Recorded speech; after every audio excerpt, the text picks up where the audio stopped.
Bonsoir. Bonsoir. Bonsoir. Et merci d'être avec nous. Il y a eu beaucoup de fougue dans cette émission avec nos deux premiers invités. J'ai l'impression que, même si vous êtes déterminés dans vos convictions, ce sera peut-être un peu plus rond avec vous, je ne sais pas. Mais moi, je suis candidat à l'élection présidentielle. Et le président de la République, il a pour premier devoir d'être l'arbitre. Il exerce par son arbitrage le fonctionnement régulier des pouvoirs publics. Vous voyez, et peut-être que vous vous situez déjà un peu au-dessus de la mêlée. Ben, c'est le rôle du président de la République. C'est pas un Premier ministre, c'est pas un chef de parti, un chef de gouvernement. Normalement, quelqu'un qui est candidat à l'élection présidentielle doit veiller à rassembler les Français. D'accord. Les deux prédécesseurs qui sont passés avant moi passent leur temps à essayer de diviser les Français. Ouais, qu'est-ce que vous en avez pensé, là, sincèrement Sincèrement, je trouve que Mme Arthaud et puis le représentant de Mme Le Pen passent leur temps à essayer de diviser les Français au moment où il faut les rassembler. Sur l'Europe, vous êtes avez un des points communs avec eux? Sur l'Europe, on a évidemment des points communs. D'ailleurs, je vous rappelais, lors du débat qui a eu lieu avec les 11 candidats, en réalité, finalement, pratiquement tous les candidats avaient des choses à reprocher à l'Union européenne. Pratiquement tous. Il n'y en a aucun qui a trouvé que c'était formidable. Ouais. Même M. Macron et même M. Fillon, qui sont les plus... Tout le monde est d'accord pour dire qu'on peut améliorer l'Europe. Alors tout le monde est d'accord pour critiquer. Voilà. Après ça, il y a trois catégories. Il y a ceux qui disent, finalement, bon, en gros, on va continuer comme ça. Ça, c'est M. Fillon, M. Macron. Et puis, il y a ceux qui disent, la deuxième catégorie, ce sont ceux qui disent, on va renégocier les traités. C'est notamment Mme Le Pen, on vient de voir encore M. Bell confirmer, c'est M. Mélenchon, et puis c'est M. Cheminade, c'est M. Dupont-Aignan. Et puis la troisième catégorie, il n'y en a qu'un, c'est moi. C'est la sortie. C'est celui qui dit qu'après 60 ans, on ne peut plus, 60 ans de construction européenne, on ne peut plus modifier les traités. Concrètement, on pourrait toujours théoriquement, mais concrètement, on ne le peut plus. La situation est une situation de blocage. Et dans cette situation, en adulte, on va faire ce que font les Britanniques, qui sont un grand peuple. Les Britanniques, ce sont ceux qui ont défendu les libertés publiques depuis 800 ans, depuis la Magna Carta de 1215. C'est pas un peuple extrémiste, c'est un peuple extrêmement pragmatique. Et bien nous, on dit, voilà, on va lancer la procédure de sortie de l'Union. C'est pas la même chose, On ne peut pas établir le parallèle, ça n'a rien à voir. Le Brexit et le Frexit, quand on abandonne une monnaie, c'est une onde de choc considérable. Non, mais ça, on peut parler de l'abandon de la monnaie, mais ils sont quand même en train de sortir de l'Union européenne. Mais donc, c'est déjà un choc. Vous, président François Asselineau, le lendemain de votre élection, vous sortez de l'Europe. Je ne sors pas de l'Europe. Ce que je fais, moi, je suis respectueux du droit, toujours. Et donc, je lance la procédure de l'article 50 du traité de l'Union européenne, comme vient de le faire Mme Theresa May. Sans consulter les Français, outre mesure. Pourquoi je consulterai les Français? Je ne vais pas leur demander ensuite par référendum s'ils sont d'accord pour que je mette en œuvre le programme pour lequel je viendrai d'être élu. Vous considérez que c'est un référendum de fait? Mais c'est pas un référendum. C'est votre programme. Voilà, c'est comme à ce moment-là, on pourrait aller loin. Une fois qu'ils auraient voté, il faudrait que je fasse un autre référendum pour savoir s'ils sont d'accord pour que je mette en œuvre le référendum. Non, j'ai un programme. Et si je suis élu sur ce programme, évidemment, je reconnais qu'avec les précédents de M. Sarkozy et de M. Hollande, je reconnais qu'on est un peu, on a perdu l'habitude qu'un président de la République nouvellement élu mette le programme en œuvre pour lequel il a été élu. Mais c'est quand même ce que je ferai moi. Et donc, je mettrai en œuvre l'article 50. Il y a une ouverture d'une négociation avec les partenaires. Ça va très bien se passer. D'ailleurs, regardez, ça se passe très bien avec le Royaume-Uni. Le Royaume-Uni n'est pas tombé dans l'apocalypse. Rappelez-vous, Madame... il n'a pas l'euro, le Royaume-Uni. Ils ne sont pas sortis encore. Ils ne sont pas sortis encore. Ensuite, ils n'ont pas l'euro. Ils ne sont pas sortis. Mais rappelez-vous ce qu'avait dit Madame Christine Lagarde, la directrice générale du Fonds monétaire international. Elle s'était rendue au mois de juin de l'année dernière et elle avait dit si jamais vous votez pour le Brexit, dans les jours qui viennent, ça va être l'apocalypse financière, ça va être un effondrement des marchés financiers. On a appris au début de cette année, c'est le gouverneur de la Bank of England lui-même qui a dit qu'en fait toutes les prévisions apocalyptiques avaient été fausses. Et puis je constate que les conversations pour la sortie de l'Union européenne par le Royaume-Uni ont commencé. Je constate que les choses se passent bien. La France n'a pas rappelé son ambassadeur à Londres. Le Royaume-Uni reste relié au reste. J'entends bien ce que vous dites, M. Asselineau, mais écoutez, quand on demande aux Français, est-ce que vous en avez marre de cette monnaie, est-ce que vous voulez la quitter, il y en a 70% qui disent non. Mais ça, on veut l'euro, on veut rester. Mais ça, c'est vous qui le dites. Ah, mais c'est pas moi qui le dis, non, oh là là, non, moi je ne me prends pas pour un institut de sondage, moi toute seule. Demandons l'avis des Français. D'abord, comme le disait ma grand-mère, qui n'entend qu'une cloche, n'entend qu'un son. Ça fait maintenant des années que l'on explique aux Français, sans jamais que cette affirmation soit contredite, que sortir de l'euro serait une apocalypse. Moi, je dis que c'est pas vrai. Je dis que c'est en restant dans l'euro que nous allons vers l'apocalypse, parce que l'euro va de toute façon exploser.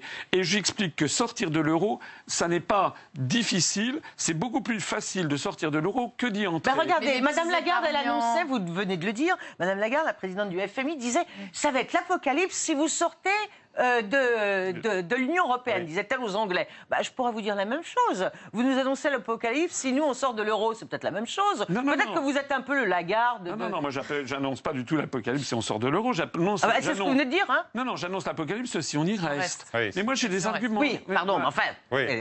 L'apocalypse, si on ne sort pas de l'euro. Voilà, c'est ça. Mais moi j'ai des arguments, j'ai des arguments solides et techniques pour le faire valoir.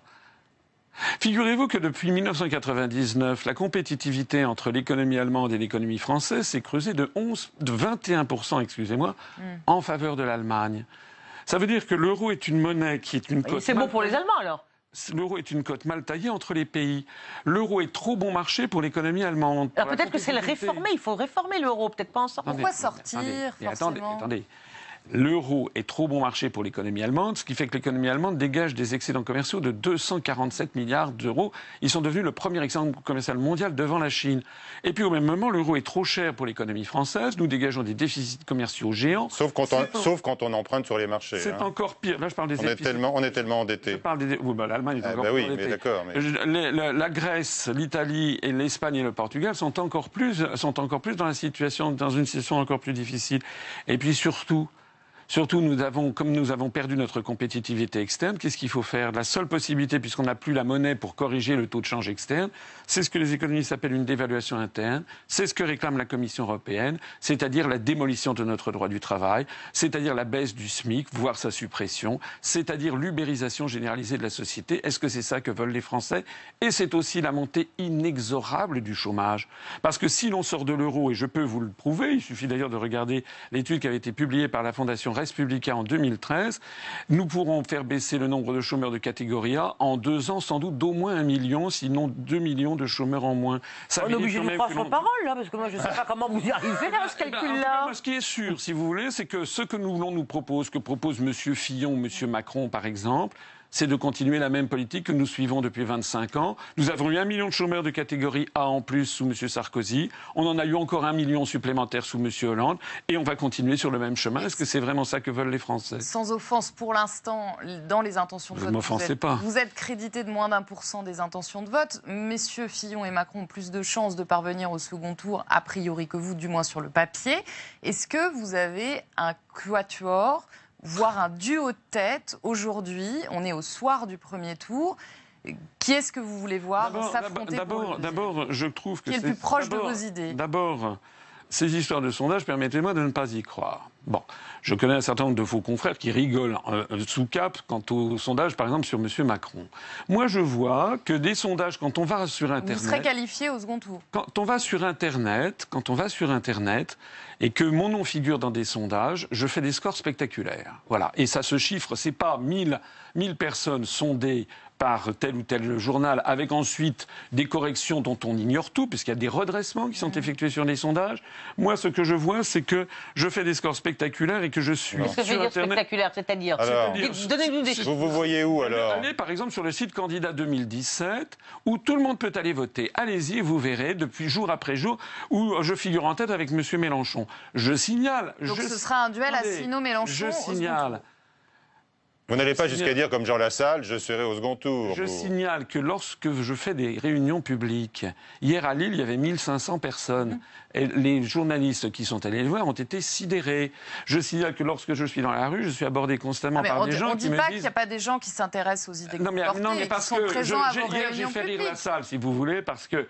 Pas Jean, mais entre 1500 personnes et 51%, oui, d'accord. Mais moi, ce que je sais, si vous voulez, c'est que lorsque M. Macron prend la parole, les gens s'en vont en disant c'est barbant, il n'y a rien, c'est du vent.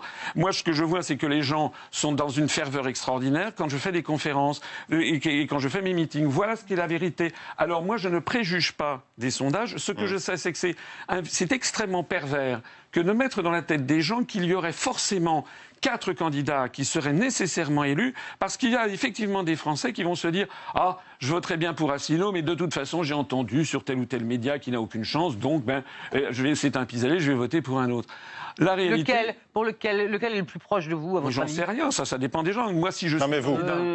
Mais si je suis candidat, c'est parce que je suis le seul à proposer ce que je propose. Ah oui, quand on vous écoute, écoutez, j'ai l'impression que c'est un peu vous et les nuls.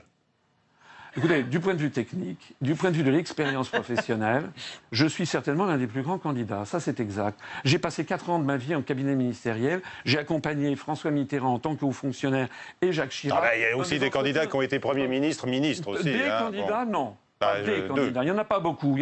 C'est pour ça que je maintiens qu'en termes d'expérience professionnelle, je suis l'un des plus sérieux, celui qui en a le plus, en effet. C'est bien vous, François Asselineau, et les nuls. Non, c'est pas François. Mais attendez, vous allez me reprocher d'avoir de l'expérience professionnelle? Non. Bon, c'est comme après le débat l'autre jour, j'ai été brocardé par des humoristes sur le fait que j'avais cité des articles des traités. Bon. Eh bien, figurez-vous... Pas encore. Si vous avez cité l'article 50 pour la sortie de l'Union, mais c'est tout, là. Vous vous êtes retenu. Vous êtes sur la retenue, désormais. Les humoristes ont un poids sur vous, monsieur Asselineau. J'ai cité plusieurs articles. Mais quand vous montez à bord d'un avion, vous préférez que le commandant de bord, il sache comment fonctionne l'avion, il connaisse le code de pilotage, ou que ce soit un novice? Ils sont incompétents pour vous, les autres candidats? Écoutez, ce sont des gens, je suis désolé, il y a beaucoup de candidats qui n'ont aucune expérience professionnelle, qui ne savent pas de quoi ils parlent. Par exemple, sur l'euro. Normalement, nous serions dans une vraie démocratie, on aurait réuni tous les candidats, et puis on aurait parlé de l'euro, mais de façon approfondie, parce que c'est un sujet extrêmement technique, qui nécessite en effet qu'on s'y arrête. Malheureusement, on a un système avec extrêmement superficiel. Alors il y en a qui font des spectacles, qui font des shows, et puis on laisse entendre aux gens, on fait des promesses de Père Noël, et puis voilà. Mais le problème, c'est que une fois que les flonflons se sont arrêtés, les traités restent. Et les clauses des traités restent. Lorsque M. Mélenchon, par exemple, fait des promesses dans tous les sens, il y a là 80% de ces promesses qui sont inapplicables dans le cadre des traités de l'Union européenne, qu'il ne veut pas dénoncer. Il propose simplement de les renégocier. Donc, au bout du compte, si les Français se font avoir une nouvelle fois, s'ils élisent un Tsipras français, dans 6 mois, dans 1 an, la France sera ingouvernable parce que les Français se seront dit « mince, on a encore une fois élu quelqu'un qui s'est moqué de nous ». Moi, ce qui fait mon succès dans la rue, et dans les meetings, je reconnais que pas dans les sondages officiels, mais dans la rue, dans les meetings et sur Internet, ce qui fait mon succès, c'est que les Français reconnaissent que je suis quelqu'un de sincère, d'honnête, de compétent, excusez-moi de le souligner, et qui leur dit le fond des choses, et ça, les gens apprécient beaucoup. Vous tirez déjà beaucoup de satisfaction personnelle de cette campagne. Non, c'est pas une satisfaction personnelle, c'est que ça me permet en effet de faire connaître notre mouvement, qui, j'en profite d'ailleurs pour vous le dire, vient de dépasser les 24 000 adhérents. L'Union populaire républicaine, je crois, et je m'excuse que nous ne l'avons pas encore cité jusqu'à présent. Vous dites qu'on est un peu colonisé par les États-Unis, ici en Europe, c'est bien cela, vous savez, monsieur Asselineau, mais aujourd'hui... C'était exactement l'adjectif et le verbe utilisé par Charles de Gaulle. Oui. Il disait ça à Alain Perfit en disant le problème qu'il y a maintenant en Europe, après avoir accordé leur indépendance à nos colonies, c'est que nous allons nous-mêmes réclamer notre indépendance. Oui, mais alors heureusement aujourd'hui que l'Union européenne se dresse dans son ensemble pour résister aux assauts de Donald Trump, qui peut-être aimerait nous voir disparaître. Non, mais écoutez, qu'est-ce que c'est que cette histoire? L'Union européenne est placée... la France seule aurait un peu de mal à peser contre les États-Unis, non? Ah, vous croyez, parce que vous croyez que l'Union européenne pèse contre les États-Unis? L'Union européenne est placée par l'article 42, je suis désolé, du traité de l'Union européenne. Oui, mais c'est vrai, mais... Bah oui. Eh oui, je connais mes dossiers, excusez-moi. Oui. Ah, ça, je crois que tout le monde le sait. Placé par l'article 4. Mais oui, mais si vous préférez des ignorants, c'est votre problème. Mais vous savez, les Français préfèrent les gens qui savent de quoi ils parlent. Nous sommes placés par l'article 42 du traité de l'Union européenne sous la tutelle de l'OTAN. Or, l'OTAN est dirigée depuis Washington. La meilleure preuve, c'est que pour sortir de l'OTAN, je me suis renseigné, c'est l'article 13 du traité de l'Atlantique Nord, il faut écrire au gouvernement des États-Unis d'Amérique à la Maison-Blanche. Donc ne venez pas de me dire que l'Union européenne sert de contrepoids aux États-Unis d'Amérique. C'est le contraire qui est vrai. La France est devenue désormais l'un des satellites de Washington. C'est d'ailleurs perçu comme tel par les Français et par le monde entier, vous savez. Nadège. Alors, oui, non, mais même si les sondages ne disent pas la vérité, comme vous nous dites, pourquoi il reste quand même qu'il y a une tendance et que vous serez probablement pas, je ne veux pas me fâcher avec vous, surtout Monsieur Asselineau, mais vous serez probablement pas notre prochain président de la République. Il ne l'a pas prétendu. Or, vous avez une expertise, ça tout le monde le reconnaît, sur l'euro, sur l'Europe. Pourquoi est-ce que vous alliez pas avec un candidat qui, lui, a des chances d'être président de la République? Vous pourriez peser peut-être davantage que vous ne le faites aujourd'hui en étant un candidat crédité de 0,5 à 1, bon, allez, même 3%. Madame, je ne fais pas de la politique comme on fait, c'est pas de la politique aérie. La politique, c'est une question de faire avancer ses idées. Laissez-moi répondre. Je fais de la politique de façon sérieuse. Les personnalités, je ne sais pas à qui vous pensez, sont en train de mentir aux Français.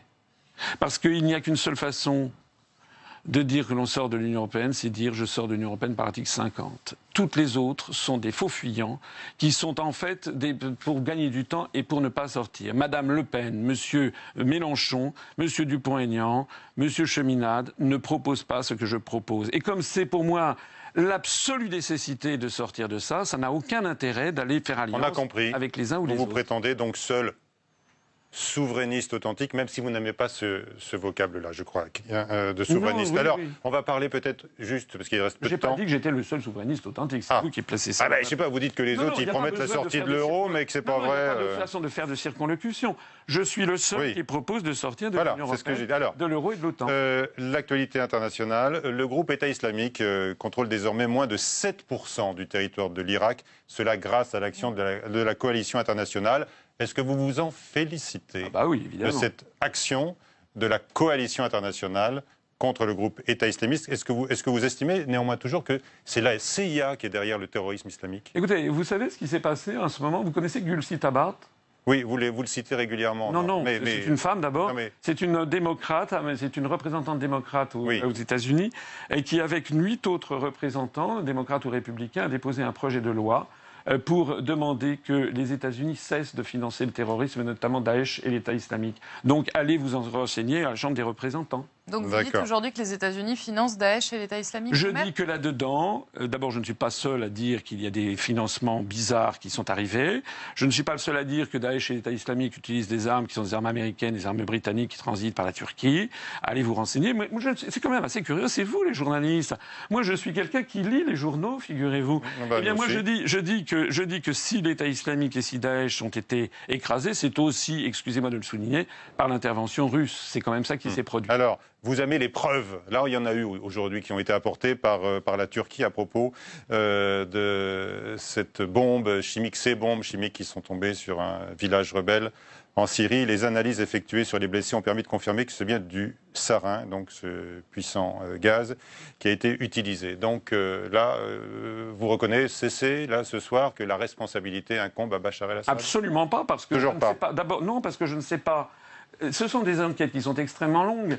Il y a eu, vous vous rappelez, le massacre de la Ghouta en avril 2013. Oui. Il a fallu attendre 2017. Et là, vous allez me sortir encore des sources américaines qui remettent en cause non, mais c'est le les rebelles. Excusez-moi, c'est l'université de Harvard, c'est le Massachusetts Institute of Technology, c'est-à-dire une des institutions les plus prestigieuses des États-Unis, qui a dit, voici quelques semaines, que c'était très probablement le massacre de la Ghouta, après 4 ans d'enquête, que c'était très probablement les forces rebelles. Donc moi, je ne prends pas parti. Mais moi, je suis étonné que l'on prenne parti alors qu'une affaire vient à peine d'apparaître pour un camp contre l'autre. Moi, j'écoute toutes les voix, j'écoute ce que disent les Américains, j'écoute ce que disent les Russes, et je demande qu'on applique le droit international, c'est-à-dire que l'on mène une enquête internationale. En tout cas, il y a une chose qui est certaine, c'est que là-dedans, il y a quelqu'un qui a violé le droit international de façon absolument sûre et certaine, puisqu'il l'a revendiqué, c'est Donald Trump. Puisque un État, sous le droit international, un État n'a pas le droit d'en agresser un autre, comme ça, sans avoir le feu vert du Conseil de sécurité des Nations Unies. Qu'est-ce que vous dites sur les crimes de guerre qui ont été commis? Et par qui? Comment? Les crimes de guerre, vous parlez Où ça? du non-respect du droit international, vous accusez Trump. Qu'est-ce que vous dites sur Bachar el-Assad, sur les crimes de guerre? Mais je dis qu'il faut qu'il y ait une enquête internationale qui permette d'en... Écoutez, on a l'impression qu'on découvre des choses tout à fait nouvelles. Rappelez-vous les armes de destruction massive prétendues de Saddam Hussein en 2003.